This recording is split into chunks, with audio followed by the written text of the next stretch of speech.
GIDC વિસ્તારમાં કાયદો અને વ્યવસ્થાની સ્થિતિ સામે ગંભીર સવાલો ઉભા થયા છે। ગત 7મી ડિસેમ્બરના રોજ ઘર પાસે રમતી 10 વર્ષની માસૂમ બાળકી ગુમ થઈ હતી, જેને 10 દિવસ વીતી જવા છતાં પોલીસ હજુ સુધી શોધી શકી નથી। આ ઘટનાએ સ્થાનિક રહીશોમાં રોષ અને ગરીબ મજૂર પરિવારમાં ચિંતાનું મોજું ફરી વળ્યું છે। બાળકી મજૂર પરિવારની દીકરી છે। તપાસ દરમિયાન પોલીસે લગભગ 1000 જેટલા સીસીટીવી ફૂટેજ તપાસ્યા છે। ફૂટેજમાં ચોંકાવનારી વિગત સામે આવી છે કે બાળકી સુરતથી એક આશરે 45 વર્ષના અજાણ્યા આધેડ સાથે નીકળી હતી। જોકે ત્યારબાદ તે મધ્યપ્રદેશના જબલપુરમાં ટ્રેનમાં એકલી જોવા મળી હતી। આ આધેડ કોણ હતો અને બાળકી તેની સાથે કેમ ગઈ તેમજ જબલપુરથી આગળ તે ક્યાં ગઈ તે પોલીસ માટે હજુ પણ એક વણ ઉકેલ્યું રહસ્ય છે।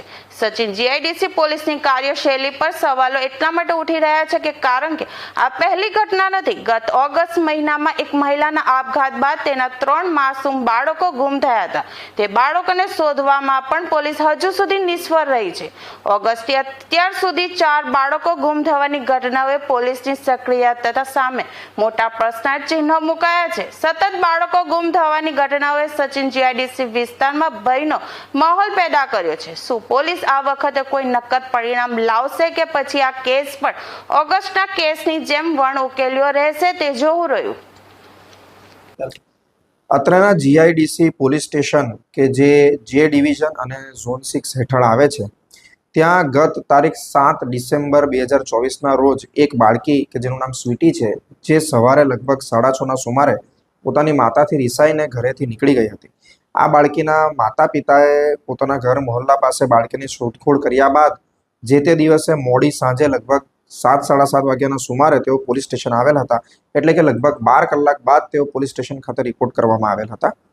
ફરજ ઉપર હાજર પીઆઈ કુલદીપસિંહ ગોહિલે 10 વર્ષની બાળકી ગુમ થઈ છે અને 10-12 કલાક થઈ ગયા છે અને આથી પરિસ્થિતિની ગંભીરતા સમજીને તરત જ ફરિયાદ દાખલ કરીને પોલીસ સ્ટેશન ખાતે હાજર પોલીસ માણસો તથા સર્વેલન્સના 20 જેટલા માણસોની સેકન્ડ પીઆઈ તેમજ ડી સ્ટાફ પીએસઆઈ હેઠળ અલગ અલગ 4 ટીમો બનાવીને બાળકીને શોધખોળ કરવાની તુરંત જ તજવીજ હાથ ધરી હતી।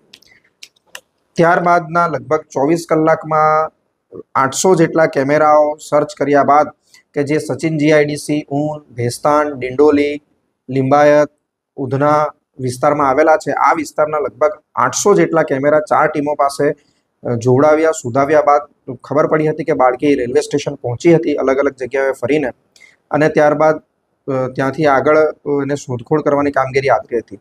બાળકી રેલવે સ્ટેશનથી કોઈ ટ્રેનમાં બેસી ગઈ હશે એવી શંકા થતાં સુરત શહેર ક્રાઇમ બ્રાન્ચની ટીમ પણ આ બાળકીની શોધખોળમાં તુરંત જોડાઈ ગઈ હતી।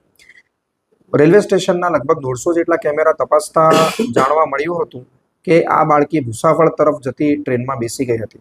આથી સુરત શહેર ક્રાઇમ બ્રાન્ચ તેમજ સચિન જીઆઈડીસીની ટીમોએ સંયુક્ત રીતે બાળકીની શોધખોળ આદરી હતી અને અલગ અલગ રાજ્યોમાં લગભગ 4 જેટલી ટીમો રવાના કરવામાં આવી હતી।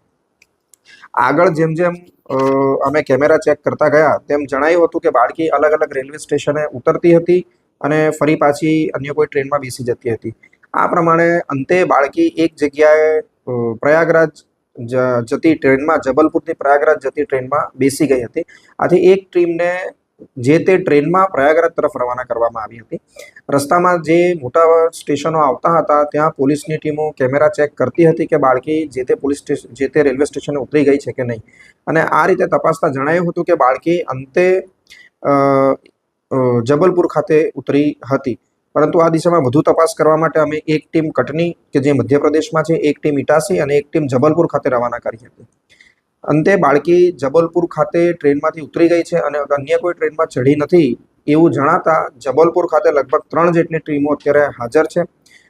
રેલવે સ્ટેશન વિસ્તાર, રેલવે સ્ટેશનની અગલ બગલના વિસ્તાર અને ત્યાંથી બાળકી આગળ ક્યાં જઈ શકે એ દિશામાં આ ટીમો સતત કેમેરા ચેક કરીને બાળકીને ટ્રેક કરવાનો પ્રયાસ કરી રહી છે।